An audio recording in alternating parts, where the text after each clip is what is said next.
मित्रों, आज की कहानी एक ऐसी नागिन की है जो ममता की तड़प में गलियों में भाग रही होती है। गांव वाले उसे देखकर घरों में छुपने लगते हैं। जो भी उस नागिन को देखता तो वह चिल्लाना शुरू कर देता। पर यह नागिन सिर्फ यही कह रही थी, मेरा बच्चा भूखा है, मेरे बच्चे को दूध पिला दो, कोई है जो मेरे बच्चों को दूध पिला दे। पर लोग डर के मारे हाथों में डंडे लिए उस नागिन के पीछे दौड़ने लगते। यह नागिन खुद को बचाती हुई पहाड़ी पर पहुंचती है। वहां भगवान के सामने गिड़गिड़ा कर दुआ मांगती है। ए मेरे भगवान, मैंने कौन सी खता कर दी? मेरा पति परदेश बैठा है और आज मैं नागिन बन चुकी हूं। मेरा बच्चा भूख से अकेला घर में बिलख रहा है।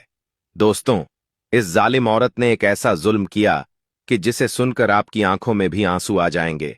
और फिर उसे ऐसी बद्दुआ लगी कि आज यह पहाड़ों पर और जंगलों में भटक रही है। मित्रों, यह कहानी एक ऐसी बद्दुआ के बारे में है जिसके नतीजे में होने वाली तबाही से यह औरत महफूज ना रह सकी और बरसों अपनी संतान से जुदा रही। आखिर ऐसा क्या हुआ था कि इस औरत के नसीब में यह बर्बादी लिख दी गई? आखिर वो बद्दुआ किसने दी थी और क्यों दी थी? तो चलिए चलकर यह किस्सा सुनते हैं।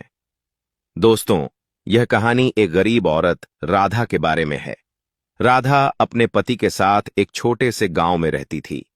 उसका छोटा सा घर उसकी खुशियों का गहारा था। शादी के बाद वह दोनों बहुत खुश थे। रंग बिरंगे चमकीले कपड़े और चमकती खनकती चूड़ियां राधा की कमजोरी थीं और शादी के बाद उसे यह पर्याप्त मात्रा में मिली थी। वो हरदम सजी समरी रहती।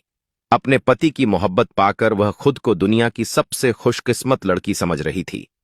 लेकिन शादी को जब 1 साल का वक्त हो गया तो राधा की खुशियों को जैसे किसी की नजर लग गई, क्योंकि अब लोग दबे छुपे लफ्जों में उसे बच्चे के बारे में पूछने लगे थे। अरे, अभी तक तुम्हारी संतान नहीं हुई? शादी के बाद पहला बच्चा जितनी जल्दी हो जाए तो उतना ही अच्छा होता है, वरना अगर पहली बार ही देर हो जाए तो फिर बहुत देर हो जाती है। लोग तरह तरह की बातें करने लगे और राधा को तरह तरह के मशवरे देने लगे। और वो लोगों की बातों पर बौखला जाती, घबराकर अपने पति से कहती, कृष्ण, लोग बार बार बच्चे के बारे में पूछते रहते हैं और मैं उन्हें जवाब देते थक चुकी हूं। भगवान के खजानों में कौन सी किसी चीज की कमी है, तो फिर वह मुझे क्यों संतान की दौलत से दूर रख रहा है?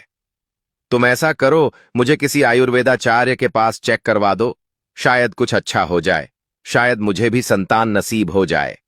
राधा बहुत हसरत से कहती, जबकि कृष्ण उसे तसल्ली देता और कहता, ऐसा कुछ भी नहीं है, तुम्हें किसी आयुर्वेदाचार्य या दवा की जरूरत नहीं है, तुम बिल्कुल ठीक हो।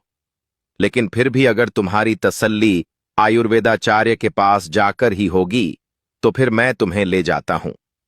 कृष्ण ने राधा की तसल्ली करवाने की खातिर एक आयुर्वेदाचार्य से वक्त ले लिया और उसे लेकर वहां चला गया। आयुर्वेदाचार्य ने राधा को अच्छे तरीके से देखा और यही कहा, सब कुछ ठीक है, बस भगवान की तरफ से देर है। तुम दोनों प्रार्थना करो, भगवान जल्द तुम्हारी झोली भर देगा। राधा वहां से आने के बाद बहुत खुश थी और उसे इस बात का यकीन हो चला था कि बहुत जल्द वो मां बन जाएगी। आजकल वो खुश थी और लोगों को यही कहती थी कि अब जल्द भगवान उसकी सुन लेगा। लेकिन दिन गुजरते जा रहे थे और राधा जिस खुशखबरी के इंतजार में थी उसे अभी तक वह खबर नहीं मिली थी और दिन ब दिन राधा मुरझाती जा रही थी। इस दौरान शादी के 8 बरस गुजर चुके थे और जब राधा बिल्कुल नाउम्मीद हो गई तो भगवान ने उसे मां बनने की खुशखबरी सुना दी।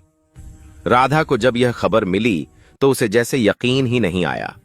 वो खुशियों से रो पड़ी और कहने लगी, तुम मेरे साथ मजाक कर रहे हो। लेकिन कृष्ण ने जब उसे मोहब्बत से यकीन दिलाया तो फिर राधा की खुशियों का कोई ठिकाना नहीं रहा था। वो खुश रहने लगी और लम्हा बलम्हा अपनी संतान का इस दुनिया में आने का इंतजार करने लगी। कृष्ण ने उन दिनों राधा का बहुत ख्याल रखा, उसे हर खुशी दी, उसको हर वो चीज लाकर दी जिसकी राधा को जरूरत हो सकती थी। वो अपनी हैसियत से बढ़कर राधा का ख्याल रखता और उसे आराम देने की कोशिश करता। 9 माह के लंबे और सब्र आजमा इंतजार के बाद राधा ने एक बहुत खूबसूरत बेटे को जन्म दिया और उसे पाकर जैसे उसे पूरी दुनिया मिल गई। अब तक उसके घर में जो खामोशी और सन्नाटे थे, उसके बेटे के आने से वह खत्म हो चुके थे। अपने बेटे को देखकर खुद कृष्ण भी बेहद मसरूर था।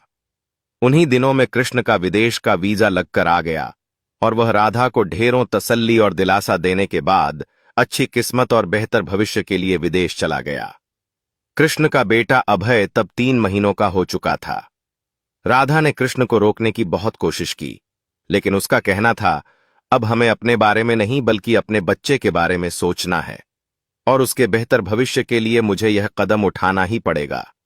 राधा ने बहुत मुश्किल से अपने दिल पर पत्थर रखकर कृष्ण को जाने की इजाजत दे दी और खुद को अपने बच्चे के लिए समर्पित कर दिया। कृष्ण के जाने के बाद वह बहुत उदास रहती, लेकिन फिर उसने अपने बेटे को अपना साथी बना लिया और हर वक्त अपने बच्चे के साथ लगी रहती और उसके नाज नखरे उठाती रहती। वो जैसे अपने बेटे के साथ एक छोटे से घर में कैद होकर रह गई थी।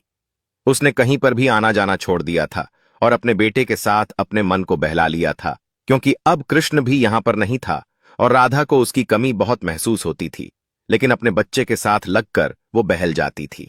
एक दिन राधा अपने बच्चे के साथ खेल रही थी। वो बातों में मशरूफ थी जब उसके घर के बाहर एक सन्यासी ने आवाज लगाई, मैं भूखा हूं, खाने को भोजन दो। लेकिन राधा बदस्तूर अपने बच्चे के साथ मग्न रही। उसने सन्यासी की आवाज को नहीं सुना, लेकिन सन्यासी ने दोबारा जोर से बुलंद आवाज लगाई। अब की बार भी राधा ने उसकी आवाज को नहीं सुना और अपने बच्चे के साथ खेलती रही। सन्यासी को बाहर उनकी आवाजें सुनाई दे रही थीं और अब उसे इस बात पर गुस्सा आने लगा कि आखिर राधा उसकी आवाज क्यों नहीं सुन रही। तभी उस सन्यासी ने गुस्से में उसे आवाज दी, बाहर आओ और मेरी बात सुनो। सन्यासी की गरजदार और बारब आवाजें सुनकर राधा का दिल सहम गया और वह बेजारी से तेजी से बाहर आई। सन्यासी को गुस्से में देखकर राधा कांप गई थी और कहने लगी, माफ कीजिएगा, मैंने आपकी आवाज नहीं सुनी। जबकि वह सन्यासी गुस्से से बोला और कहने लगा, मुझे तुम्हारी आवाजें बाहर तक सुनाई दे रही थीं और तुम कहती हो तुमने मेरी पुकार नहीं सुनी। तुमने बहुत गलत किया। अब मैं तुम्हें श्राप देता हूं कि तुम अपने बेटे से जुदा हो जाओ और 15 वर्षों तक तुम एक नागिन बनकर जंगल में भटकती रहो। यह मेरा श्राप है कि तुम्हारे साथ ऐसा ही हो। सन्यासी की यह बात सुनकर राधा का दिल उछलकर हलक में आ गया और वो एकदम जर्द पड़ गई। कहने लगी, भगवान का वास्ता है, आप मुझे ऐसी श्राप मत दें।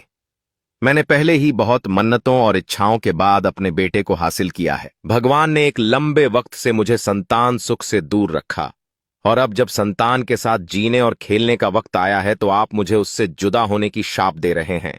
मेरे साथ ऐसा मत करें, मैं तो जीते जी मर जाऊंगी। बदले में आपको जो कुछ भी चाहिए होगा मैं आपको दूंगी। बस एक बार अपनी श्राप वापस ले लें। राधा यह कहते हुए उस सन्यासी के कदमों में गिर गई और रोने लगी। उसने अपनी साड़ी का आंचल भी उस सन्यासी के कदमों में रख दिया ताकि एक बार वह राधा की बात मान ले और उसे बख्श दे। सन्यासी ने राधा की हालत देखी तो कहने लगा, मुंह से निकली हुई श्राप कभी वापस नहीं होती, लेकिन इसकी एक सूरत मुमकिन है कि मैं 15 सालों के बाद तुम्हें तुम्हारे बेटे से मिला दूंगा, लेकिन तब तक तुम्हें एक नागिन बनकर जंगल में जिंदगी गुजारनी होगी और तुम यूं ही भटकती रहोगी। सन्यासी की यह बात सुनकर राधा तो बहुत परेशान हो गई और रोते हुए उसकी मिन्नतें करने लगीं।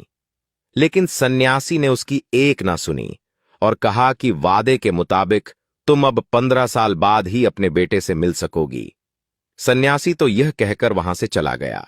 सन्यासी के जाने के कुछ देर बाद ही राधा ने अपने बेटे को जैसे ही गोद में उठाना चाहा तो उसी दम उसके जिस्म को 2-3 शदीद झटके लगे। राधा घबरा गई और अपने बेटे से पीछे हट गई। वो दूर से अपने बेटे को देख रही थी। उसका ध्यान अपने बेटे में ही अटका हुआ था जो रो रहा था, लेकिन उसे इस बात की खबर नहीं हो रही थी कि वह एक इंसान से एक नागिन की शक्ल इख्तियार कर रही है। राधा एक नागिन बन गई और अपने बेटे से दूर हो गई। राधा का नन्हा बच्चा भूख से बिलख रहा था, रो रहा था और अपनी मां को तलाश कर रहा था। उसकी तड़प को देखकर खुद राधा की ममता भी तड़प रही थी। वह भी रो रही थी, लेकिन वह बेबस हो चुकी थी और उसके इख्तियार में अब कुछ नहीं रहा था। एक सन्यासी की श्राप ने उसे इस हाल को पहुंचा दिया था। राधा रोते हुए अपने बेटे को दूर से ही देख रही थी। उसे मालूम था कि उसके बेटे की भूख का वक्त है और उसे इस वक्त दूध पीना है। राधा अपने बेटे की तड़प को देखते हुए घर से बाहर निकली और गांव में लोगों से मदद मांगने की गरज से घर घर जाने लगी। वो लोगों को अपनी मजबूरी बताने की कोशिश करती, लेकिन जो कोई भी उसे अपने दरवाजे पर देखता उससे डर जाता और खौफजदा होते हुए फौरन दरवाजा बंद कर देता। एक दो ने तो उसे मारा भी। राधा ने फिर भी हिम्मत नहीं हारी। अपने बेटे की भूख से बिलखती हुई सूरत उसकी निगाहों के सामने घूम रही थी और वह चाहती थी कि जल्द से जल्द उसके खाने का कुछ बंदोबस्त कर दे। जब गांव से उसे किसी सूरत भी कोई मदद ना मिली तो उसने यह सोच लिया कि अब जंगल में जाकर कुछ तलाश किया जाए ताकि उसके बेटे की भूख तो मिट सके। यही सोचकर वह जंगल की तरफ निकल गई, लेकिन सारा जंगल भटक कर घूम फिर कर राधा को कुछ भी ऐसा ना मिला जो वो अपने बेटे को खिला सके। राधा बेबसी के आलम में लगातार रो रही थी, तड़प रही थी और अपने बेटे को सोचकर उसकी ममता और जोश मरने लग जाता। लेकिन राधा की बेबसी उरूज पर थी और वह इस वक्त कुछ कर नहीं पा रही थी। थक हार कर वह एक पेड़ के नीचे बैठ गई और रो रो कर भगवान से गिड़गिड़ाकर दुआ करने लगी। ए मेरे मालिक, तू सब कुछ जानता है, मैंने जानबूझकर कुछ नहीं किया। अगर अपने बेटे के साथ लगकर मुझे उस सन्यासी की सदा सुनाई नहीं दी तो मैंने ऐसा जानबूझकर नहीं किया। वो सन्यासी मुझे शाप दे गया। मैं अपने बेटे से जुदा हो गई। मैं उसके लिए कुछ खाने का बंदोबस्त नहीं कर पा रही हूं। मेरी ममता तड़प रही है कि मैं उसे एक बार सीने से लगा लूं, लेकिन मेरे बस में अब कुछ नहीं रहा है। मेरे मालिक, मेरे बेटे के लिए आकाश से इंतजाम कर दे। उसके लिए तू आकाश से रिझक का बंदोबस्त कर दे। राधा रो रो कर भगवान के आगे गिड़गिड़ा कर दुआ मांग रही थी और तभी इतनी ही देर में उसकी बातों को एक बूढ़ी औरत ने सुन लिया। बूढ़ी औरत उस वक्त जंगल में लकड़ियां काट रही थी। लकड़ियां काटकर वह उन्हें बेचती और अपनी गुजर बसर करती थीं। राधा की बातें सुनकर वह हैरत में पड़ गई और सोचने लगी, आखिर एक नागिन यह क्या मांग रही है? भगवान से ऐसे प्रार्थना क्यों कर रही है? आखिर इससे कौन सी गलती हो गई? यह क्या कहानी है? उसकी जिज्ञासा ने उसे मजबूर कर दिया कि वह एक नागिन के करीब आ गई और कहने लगी, मैं अभी तुम्हारी बातें ही सुन रही थी। तुमने भगवान से जो दुआ की है, आखिर तुम्हारे साथ ऐसी क्या मजबूरी आ गई है? तुम्हें किसकी श्राप लगी है? यह बूढ़ी औरत ने राधा से बहुत से सवाल किए। राधा, जो उस वक्त एक नागिन के रूप में थी, उस बूढ़ी औरत को वहां पर देखकर उसकी आंखें चमकने लगीं और उसे इस बात की उम्मीद होने लगी कि भगवान ने आकाश से उसके लिए कोई मदद भेजी है। तभी राधा ने उसे अपने साथ गुजरने वाला सारा किस्सा सुना दिया और कहने लगी, तुम्हें भगवान का वास्ता है, तुम मेरे बेटे को 15 बरसों के लिए पाल लो। मुझसे जो हो सकेगा मैं तुम्हें दूंगी। मैं एक शाप के असर में हूं और तब तक अपने बेटे के करीब नहीं जा सकती जब तक इंसानी हालत में वापस नहीं आ जाती। इसीलिए मैं तुम्हारी बहुत एहसानमंद रहूंगी। अगर तुम मेरे बच्चे को पालने पोसने की जिम्मेदारी उठा लो, क्योंकि इस दुनिया में मेरा कोई नहीं है। मेरा पति विदेश जाकर कमाने गया था। मुझे उसकी कोई खबर नहीं है और जब तक उसकी खबर नहीं आती मैं अपने बेटे को यूं तन्हा अकेला नहीं छोड़ सकती।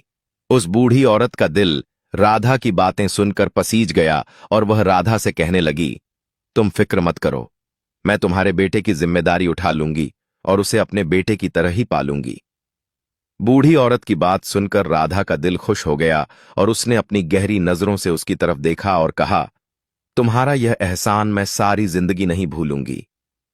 तुमने आज मेरे मुश्किल वक्त में मेरी जो मदद की है, मैं सारी उम्र तुम्हारा यह एहसान याद रखूंगी। राधा ने